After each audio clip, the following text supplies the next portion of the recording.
সার্জারির পর Neymar junior এখন কেমন আছেন? কবে আবার সবুজ মাঠে ফিরবে ব্রাজিলের এই মহাতারকা? 2026 বিশ্বকাপকে সামনে রেখে নেইমারকে ঘিরে যে প্রশ্নগুলো এখন বিশ্বজুড়ে ফুটবল প্রেমীদের মনে ঘুরপাক খাচ্ছে তার উত্তরেই আজকের এই ভিডিও। তাই পুরো বিষয়টি বিস্তারিত জানতে ভিডিওটি স্কিপ না করে শেষ পর্যন্ত দেখার অনুরোধ রইল। আর আপনি যদি আমাদের চ্যানেলে নতুন হয়ে থাকেন তাহলে এখনই সাবস্ক্রাইব করে সঙ্গে থাকুন ফুটবল বিশ্বের সর্বশেষ ও নির্ভরযোগ্য সব আপডেট পেতে। কিছুদিন আগেই সফলভাবে সার্জারি সম্পন্ন হয়েছে ব্রাজিলিয়ান সুপারস্টার নেইমার জুনিয়রের। সার্জারির পরপরই তাকে হাসপাতাল থেকে ছেড়ে দেওয়া হয় এবং বর্তমানে তিনি নিজের বাড়িতেই বিশ্রামে আছেন। এখন তার সামনে সবচেয়ে গুরুত্বপূর্ণ সময়, পূর্ণ সুস্থ হয়ে ওঠার সময়। মাঠে ফেরার তাড়না থাকলেও চিকিৎসকদের পরামর্শ মেনে ধীরে সুস্থে এগোচ্ছেন নেইমার। ভক্তদের সবচেয়ে বড় প্রশ্ন, কবে ফিট হবেন তিনি এবং আবার কবে তাকে মাঠে দেখা যাবে? এই প্রসঙ্গে নেইমারের ঘনিষ্ঠ সূত্র ও নিজস্ব বক্তব্য থেকে জানা গেছে, সার্জারিটি তার শরীরের উপর খুব বেশি চাপ ফেলেনি। অপারেশন সফল হওয়ায় বড় কোনো জটিলতাও দেখা যায়নি, বরং প্রতিদিন ধাপে ধাপে উন্নতির দিকেই যাচ্ছেন তিনি। সবচেয়ে স্বস্তির খবর হল, শারীরিক অবস্থার পাশাপাশি মানসিকভাবেও বেশ ভালো আছেন নেইমার।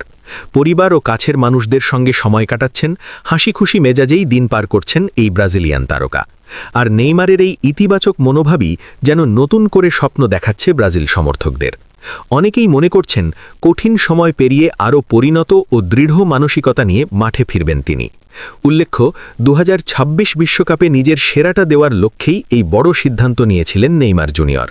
কেরিয়ারের এই পর্যায়ে এসে সার্জারির ঝুঁকি নেওয়া সহজ ছিল না, কিন্তু বিশ্বকাপের মঞ্চে শতভাগ ফিট থেকে ব্রাজিলকে নেতৃত্ব দেওয়ার স্বপ্নই তাকে এই পথে এগোতে বাধ্য করেছে।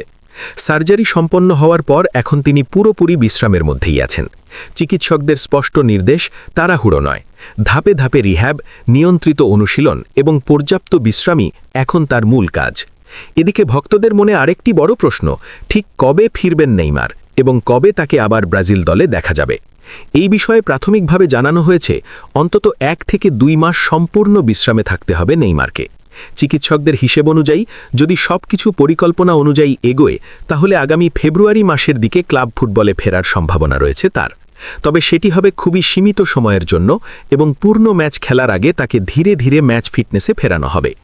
আর জাতীয় দলের ব্যাপারে বলা যায়, মার্চ মাসে ব্রাজিল স্কোয়াডে নেইমারের ফেরার সম্ভাবনাই আপাতত সবচেয়ে বেশি আলোচিত হচ্ছে। তবে এখানেও একটি বড় শর্ত রয়েছে, সবকিছুই নির্ভর করবে তার শারীরিক সুস্থতা ও ফিটনেস রিপোর্টের উপর। চিকিৎসক দল ও কোচিং স্টাফ কেউই কোনো ঝুঁকি নিতে চান না, কারণ সামান্য তাড়াহুড়ো ভবিষ্যতের জন্য বড় ক্ষতির কারণ হতে পারে। নেইমার নিজেও বিষয়টি ভালোভাবেই বুঝছেন এবং তাই ধৈর্য ধরেই পুরো প্রক্রিয়ার মধ্য দিয়ে যাচ্ছেন। ক্লাবের মেডিকেল টিমের তত্ত্বাবধানে নিয়মিত ফিজিওথেরাপি, হালকা ব্যায়াম এবং পর্যায়ক্রমে ফিটনেস ট্রেনিং শুরু করবেন তিনি। পরিকল্পনা অনুযায়ী সবকিছু ঠিক থাকলে প্রথমে ক্লাবের হয়ে মাঠে নামবেন নেইমার, এরপর জাতীয় দলের জার্সিতে আবার দেখা যাবে তার চেনা সেই জাদুকরী ফুটবল।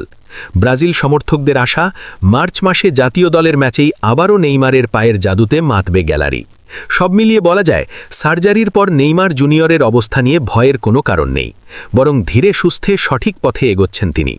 2026 বিশ্বকাপকে সামনে রেখে নিজেকে নতুন করে গড়ে তোলার এই যাত্রা শেষ হলে আরও শক্তিশালী নেইমারকে দেখার অপেক্ষায় গোটা ফুটবল বিশ্ব। এখন শুধু সময়ের অপেক্ষা, কবে আবার সবুজ মাঠে ফিরবেন ব্রাজিলের এই কিং এবং কবে তার জাদুতে আবারও উল্লাসে ফেটে পড়বে ভক্তরা।